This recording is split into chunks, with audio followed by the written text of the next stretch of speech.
अपनी love story के चक्कर में अपनी ही बेटी को मौत के घाट उतारने और फिर उसकी लाश को कहां कहां ठिकाने लगाने के लिए उसके किस्से ने किसी टीवी सीरियल की उस लव स्टोरी को ताज़ा कर दिया।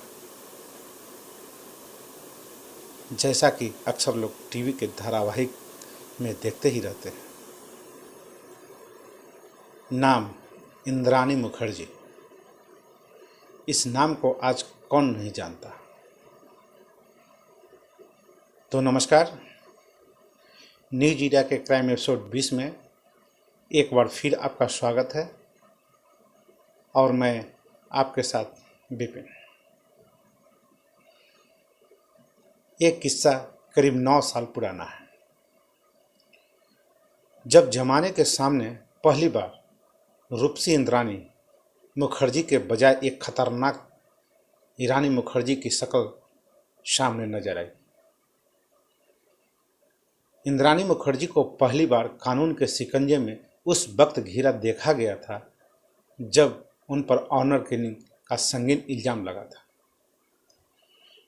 इतना ही नहीं, इंद्राणी मुखर्जी पर सिर्फ अपनी बेटी शीना बोरा के कत्ल का ही इल्जाम नहीं था, बल्कि जमाने के सामने एक ऐसी कहानी भी आ गई थी जिसमें माँ और बेटी के रिश्ते को लेकर लोगों की सोच में फर्क पैदा कर दिया था। साल 2012 में जब एक सनसनीखेज मर्डर का किस्सा सामने आया तो पूरा देश सन्न रह गया, क्योंकि यह मामला हाई प्रोफाइल सोसाइटी में इससे पहले ऐसी कहानी कभी किसी के सामने आते नहीं देखी। एक मां पर अपनी ही बेटी की हत्या जैसी संगीन वारदात का इल्जाम, लेकिन कत्ल के बाद जिस तरह से उसके टुकड़े टुकड़े करवाकर जंगलों में फेंकवाने की बात सामने आई थी, उसने पूरे देश को बुरी तरह झकझोर कर रख दिया था, क्योंकि ये ऐसा किस्सा था जिसे किस्से और कहानियों तक में कोई भी बर्दाश्त नहीं कर सकता था। लेकिन असल जिंदगी में अपने आसपास देखना किसी को भी गंवारा नहीं था। असल में मुंबई पुलिस ने 21 अगस्त 2015 को श्याम मनोहर नाम के एक शख्स को गिरफ्तार करता है। कुछ ही देर में ये बात सामने आ गई कि जिस पर पुलिस ने हाथ डाला है वो कोई और नहीं बल्कि स्टार प्लस चैनल की सर्वेसर्वा इंद्राणी मुखर्जी का ड्राइवर है। असल में ये गिरफ्तारी आर्म्स एक्ट के तहत की गई थी, क्योंकि पुलिस ने उसे अवैध हथियार रखने के इल्जाम में गिरफ्तार किया था। बात मामूली थी, लेकिन ये मामूली बात इतना बड़ा बखेड़ा खड़ा कर देगी ये किसी को अंदाजा नहीं था।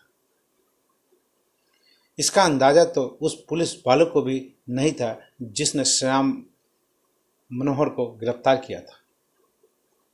पुलिस ने उससे उस हथियार को अपने पास गैरकानूनी तरीके से रखने के बारे में पूछताछ शुरू कर दी, लेकिन इसी पूछताछ में पुलिस को ये अंदाजा हो गया कि श्याम मनोहर कुछ छुपा रहा है, इसलिए बात को गोलमोल घुमा रहा है।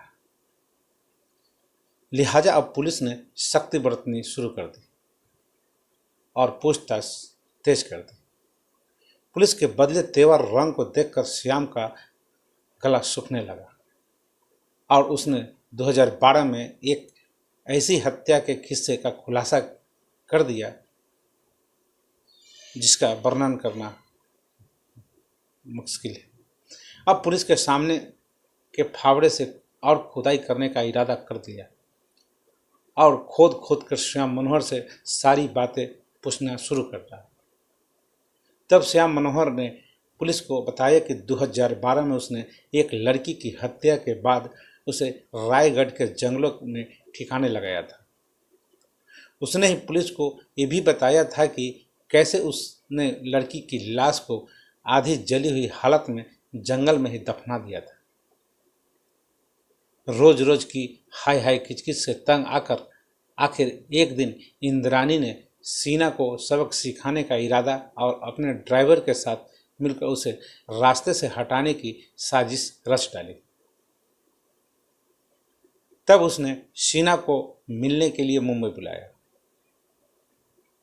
और फिर उसे ड्राइवर के साथ जाने को कहा। उस वक्त कार में ड्राइवर के अलावा एक और शख्स था। रास्ते में ही ड्राइवर ने शीना की गला दबाकर हत्या कर दी और रायगढ़ के जंगलों में ले जाकर उसकी लाश को पहले जलाया,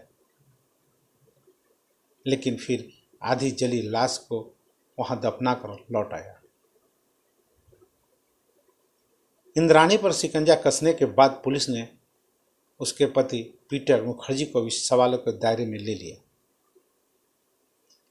उस वक्त पीटर मुखर्जी टीवी इंडस्ट्री का एक जाना माना नाम हुआ करता था।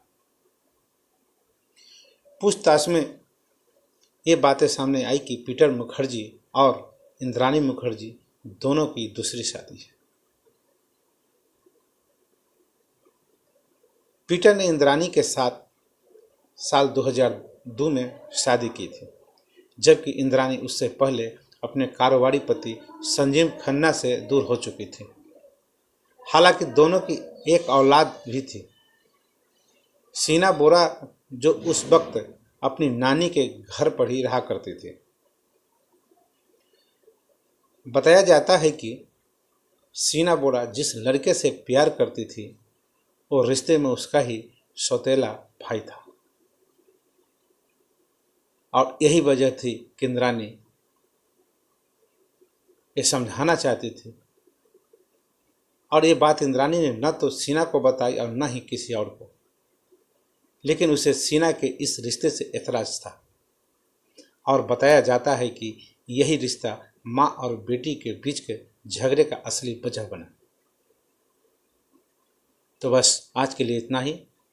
कल फिर आपसे जुड़ेंगे एक नई कहानी के साथ। तो आज्ञा दीजिए। नमस्कार, शुभ रात्रि।